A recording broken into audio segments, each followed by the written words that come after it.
Good afternoon. Today we are continuing with are we on unit 7?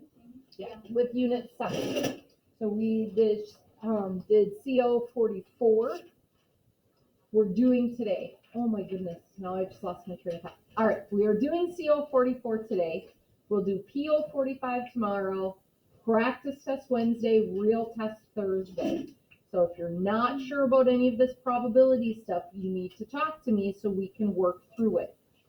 Okay. It seems like people have been doing good with it, but I want to make sure that we are ready for the test on Thursday. So let's look at CO44. I can determine the probability of mutually exclusive and overlapping events. So that means we need to know what mutually exclusive and overlapping events means. So mutually exclusive events are events with outcomes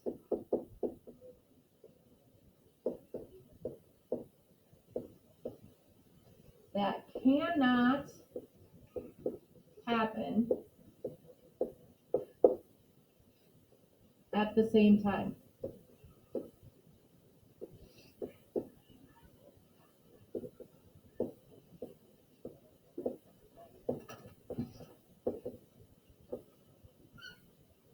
So here's an example. There are 3 red, 5 blue, and 11 marbles in a bag. What is the probability of choosing a yellow or a red marble? This is mutually exclusive because you can't pick a red and a blue, for example, at the same time. So you have to pick them separately. So they're mutually exclusive. Overlapping events are events. Well, actually, I can write this out if you want to write it down. So this is mutually exclusive because you can't pick a red and a blue, for example,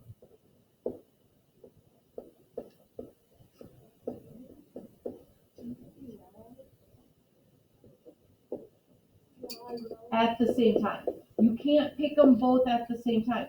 So it doesn't matter which colors we put for the example. I could have said red and yellow. I could have said red and blue. I could say blue and yellow. You can only pick one at a time. So it's mutually exclusive. And it's going to make more sense when we see what the overlapping means. We're going to see what that difference means. So the overlapping events are events with outcomes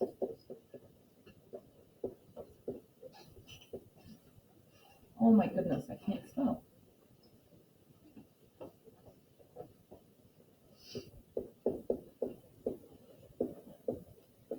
That can happen at the same time.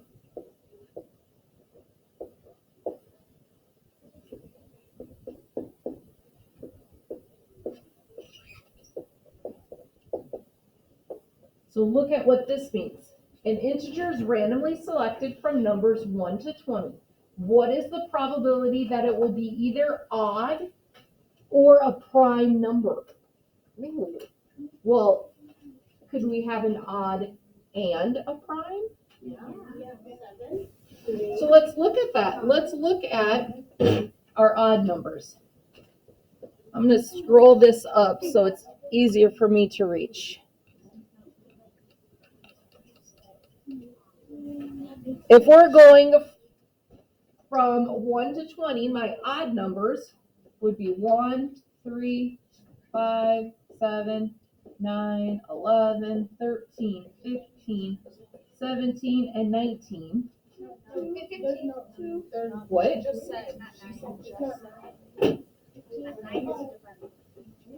These are my odd numbers, friends. I wrote a list of the odd numbers. Now we're going to write our list of prime numbers. Love that we know our primes so well. Well, let's work on listening skills because I said odd numbers. Now prime numbers are 2, 3, 5, 7, 11, 13, 17, 19. 1 is not a prime number. So our overlapping numbers, we have a 3, we have a 5, we have a 7, we have 11, 13, 17, and 19. So we can have an overlap. We could pick both a prime and an odd at the same time. When we're picking those colored marbles out, we're only picking one marble, and that marble is only one color. It's not a fancy marble that's got 2 colors on it. Those marbles are just one color, so it can't overlap. They're mutually exclusive. Nathan? I just have a question because it says picking a yellow or a red instead of like a yellow and a red. Because you're only picking, you're picking one time. What is the probability that that marble you pick will be either a yellow marble or a red marble? We can't say and because you're only picking one marble. So if you have 3 color choices, what are the odds? What's the probability? Sorry, I should use the right word. What's the probability it's going to be a red or a yellow? 13, 16. Okay. That is mutually exclusive because you can't pick the red and the blue at the same time. So you can't pick 2 colors at once. So it's mutually exclusive. You can only pick one color at a time. Whereas with the numbers, you can pick one number and it could be both odd and prime at the same time. It's supposed to be like both. Correct.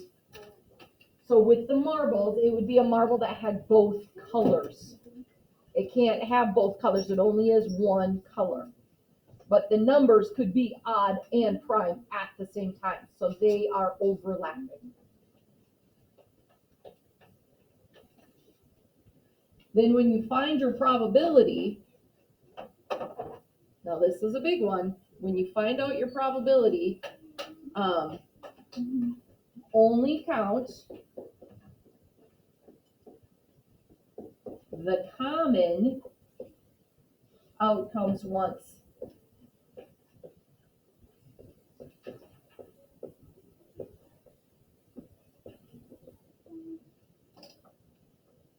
So this probability would be 11/20 or 55%. Oh goodness, I did not mean to do that. Wrong way. You have to go.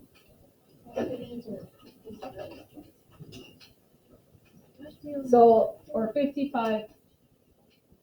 Does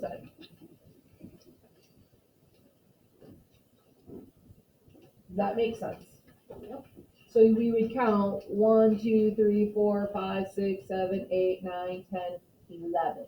We're not going to count any of the other ones that are duplicates. You only count the duplicates one time. No double dipping. So any of the ones with the green line under it, I only count that one time. I don't count the 3 twice. I can only count it one time. No double dipping. Oh. And so you're getting the 20 from. How many numbers are there altogether? Because this isn't the odds, this is probability. Remember, the bottom denominator of probability is total possible outcomes.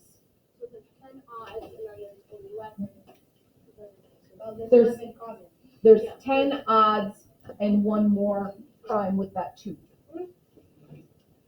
Okay, so that's a big one to remember, that we're only counting the common outcomes one time. No double dipping. Does that part make sense? Okay, this is just a 1-page deal, so I want to make sure that we're understanding this. We're easing back into probability. So remember, what's the numerator for probability? Who can remind me? What's the numerator for probability, Caitlin? Isn't it like desirable outcome? Yes, it's the number of desirable outcomes. over the. So when we added them up, those are the numbers that we wanted. So we want to get 11 outcomes, one of those 11. The denominator is what, Rhino?